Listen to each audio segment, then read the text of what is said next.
வணக்கம். கதவு வழியாக இலங்கை செய்திகளுடன் நான் நிரோஷன்.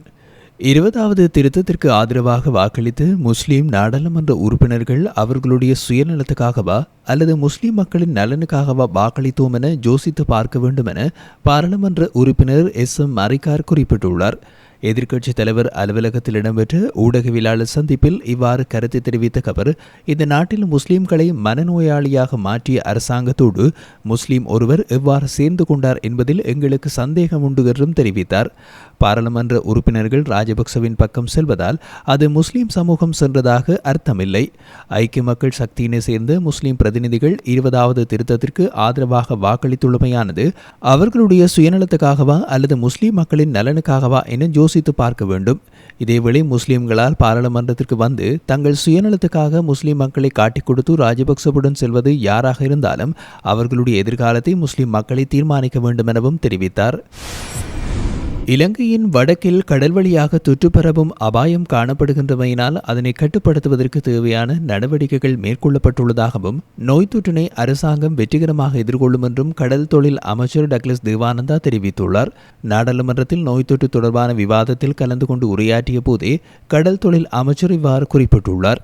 இந்தியாவிலிருந்து எல்லை தாண்டி கடல் தொழிலில் ஈடுபடுகின்ற கடல் தொழிலாளர்களுடன் எவ்விதமான தொடர்புகளையும் வைத்திருக்கக்கூடாது என எமது கடல் தொழிலாளர்களுக்கு விழிப்புணர்வுகளை ஏற்படுத்தியுள்ளதாகவும் அவர்களுடன் தொடர்புகளை ஏற்படுத்தக்கூடும் என சந்தேகிக்கின்ற சில கடல் தொழில் முறைமைகளை தற்காலிகமாக தடை செய்துள்ளதாகவும் குறிப்பிட்டிருந்தார். அதேபோன்று பேலியகுட மத்திய மீன் விற்பனை சந்தையிலும் வர்த்தகர்கள் சிலருக்கு தொற்று இருப்பதாக கண்டுபிடிக்கப்பட்டுள்ளதனால் குறித்த சந்தை தற்காலிகமாக மூடப்பட்டுள்ளது.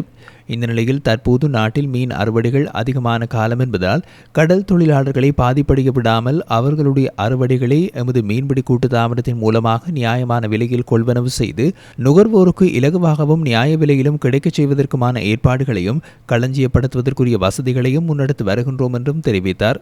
இதேவேளை கொரோனா சிகிச்சை அளிப்பதற்கான விசேட மருத்துவமனை ஒன்றின் தேவை வடக்கிலே ஏற்பட்டுள்ளமையினால் அது தொடர்பாக சுகாதார அமைச்சர் அவதானத்தில் கொள்வார் என்று நம்பிக்கை வெளியிட்டுள்ளார். இலங்கை இந்திய நாடுகளுக்கிடையிலான பாதுகாப்புசார் உறவினை மேலும் வலுப்படுத்துதல் தொடர்பாக இந்திய உயர்ஸ்தானிகர் ஆலயத்தின் பாதுகாப்பு ஆலோசகருக்கும் இலங்கை கடற்படை அதிகாரிகளுக்கும் இடையில் பேச்சுவார்த்தை ஒன்று நடைபெற்றுள்ளதாக இந்திய உயர்ஸ்தானிகர் ஆலயத்தில் வெளியிடப்பட்டிருக்கும் அறிக்கையில் குறிப்பிடப்பட்டுள்ளது. இதன் அடிப்படையில் இலங்கை கடற்படை கிழக்கு தளபதி இலங்கை இராணுவத்தின் 22வது பிரிவின் கட்டளை அதிகாரி சீனன்குடாவில் உள்ள இலங்கை விமானப்படை அகாடமியின் தலைமை அதிகாரி மற்றும் பாதுகாப்பு படைகளின் கிழக்கு பிராந்திய கட்டளை தளபதி ஆகியோரை முறையே கடந்த 16, 17 மற்றும் 20ஆம் திகதிகளில் இந்திய உயர்ஸ்தானிகர் ஆலயத்தின் பாதுகாப்பு ஆலோசகர் சந்தித்து பேச்சுவார்த்தை நடத்தியிருப்பதாக குறிப்பிடப்பட்டுள்ளது. குறித்த சந்திப்புகளின் போது இரு நாடுகளுக்கும் இடையிலான பாதுகாப்புசார் உறவினை மேலும் விஸ்தரித்தல் மற்றும் இருதரப்பு பாதுகாப்பு ஒத்துழைப்பு ஆகிய விடயங்கள் தொடர்பாகவும் கலந்துரையாடப்பட்டுள்ளது. இந்திய உயர்ஸ்தானிகர் ஆலயத்தால் முன்னெடுக்கப்படும் இருநாட்டு மக்களுக்கிடையிலான நெருக்கமான தொடர்பினை மேம்படுத்துவதனை மேலும் விரிவுபடுத்துவதற்காக திருகோணமலை சிவானந்தா தபோவனத்திற்கு பாதுகாப்பு ஆலோசகர் விஜயம் ஒன்றை மேற்கொண்டதோடு அவர்களுக்கு வேறு எத்தகைய உதவிகளை வழங்க முடியும் என்பது தொடர்பாகவும் இதன்போது ஆலோசிக்கப்பட்டுள்ளது. இதேவேளை கோவிட்-19 குறித்த கடுமையான வழிகாட்டல்கள் மற்றும் சமூக இடைவெளி பின்பற்றப்பட்ட நிலையில் இந்த விஜயம் அமைந்திருந்தமை குறிப்பிடத்தக்கது.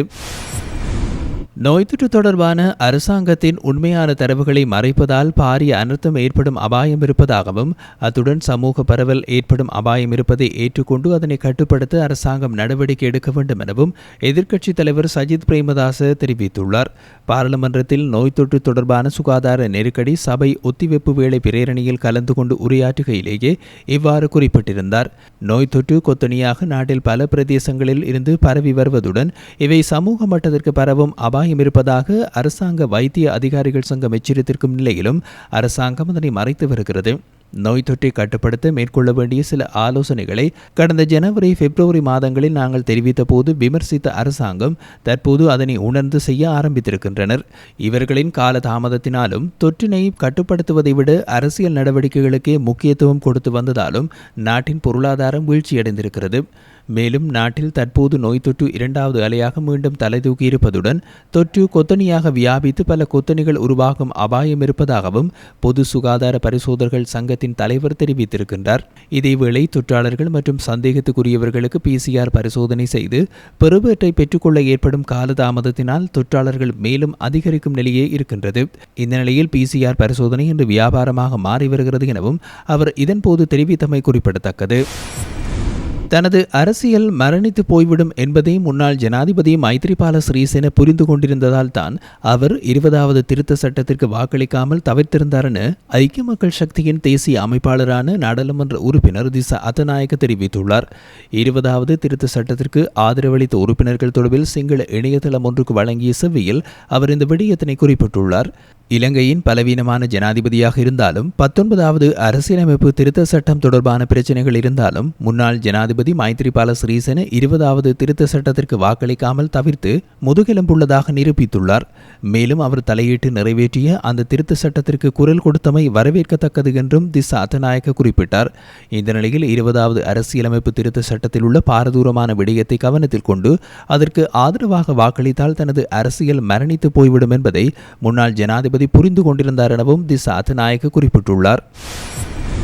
இலங்கையில் தற்போது விகிதாசார தேர்தல் முறையில் மக்கள் பிரதிநிதிகள் எண்ணிக்கை தீர்மானிக்கப்படுவதால் வாக்காளர்களாக பதிவு செய்வதற்கான காலக்கெடுவினை தவறவிட வேண்டாம் என தமிழ் தேசிய பசுமை இயக்கத்தின் தலைவர் ஐங்கரநேசன் வேண்டுகோள் விடுத்துள்ளார். தேர்தல் ஆணையகத்தால் 2020ஆம் ஆண்டுக்கான நேருனர் டாப்பினை தயாரிக்கும் பணிகள் இடம்பெற்று வருவதுடன் இதில் முதல் கட்டமாக கிராம சேவையாளர்களின் ஊடாக ஆட்களை கணக்கெடுக்கும் படிவங்கள் விநியோகிக்கப்பட்டு பதிவுகள் பெறப்பட்டுள்ளன. எனினும் இப்படிவங்களை பூர்த்தி செய்து கையளிக்காதவர்கள் இன்னும் இருப்பதால் இம்மாதம் 29ஆம் தேதி வரையில் அவர்களுக்கான கால அவகாசம் வழங்கப்பட்டுள்ளதாக யாழ் மாவட்ட தேர்தல்கள் அலுவலகம் அறிய தந்துள்ளது. இந்த நிலையில் வாக்காளர்களாக பதிவு செய்வதற்கான இந்த காலக்கெடுவினை எவரும் தவறவிட்டு விட வேண்டாம் என ஐங்கரநேசன் வெளியிட்டுள்ள அறிக்கையில் குறிப்பிடப்பட்டுள்ளது.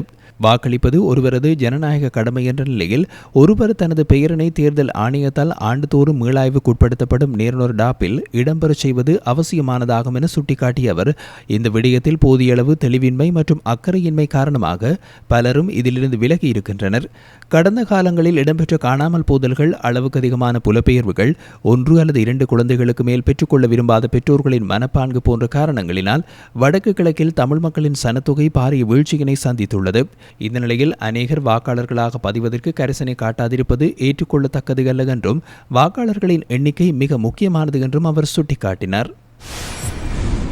தமிழ் தேசிய கட்சிகள் ஒன்றிணைந்து சர்வதேச நாடுகளின் பங்களிப்புடன் இனப்பிரச்சினைக்கான தீர்வினை நோக்கிய பயணத்தினை மேற்கொள்ள வேண்டும் என முன்னாள் மாகாண சபை உறுப்பினர் MK சிவாஜிலிங்கம் தெரிவித்துள்ளார். 20வது திருத்தச் சட்டம் நிறைவேறியமை தொடர்பில் கருத்து தெரிவிக்கையிலேயே இவ்வாறு குறிப்பிட்டவர், சிங்கள பௌத்த ஆட்சியினுடைய உக்கிரமான நிலைப்பாடுதான் 20வது திருத்த நிறைவேற்றம் என்கின்றார்.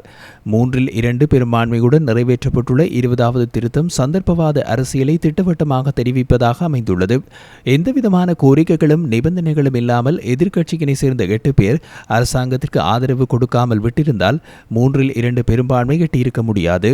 இந்த சூழ்நிலையில் இவர்கள் கொண்டுவரவுள்ளதாக கூறுகின்ற புதிய அரசியல் சீர்திருத்தம் என்பது சிங்கள பௌத்த ஆட்சியினை பலப்படுத்துவதாகவே அமையும். இரட்டை பிரஜா உரிமை என்ற விடயத்தை எதிர்ப்பதாக ஆளும் கட்சியில் இருந்தவர்கள் சலசலப்பை காட்டியுள்ள போதும் இறுதி நேரத்தில் சரணாகதி அடைந்ததன் மூலம் சிங்கள பௌத்த ஆட்சியினுடைய சர்வாதிகாரம் மேலோங்க போகிறது என்பதுதான் உறுதிப்படுத்தப்பட்டுள்ளது என தெரிவித்தார்.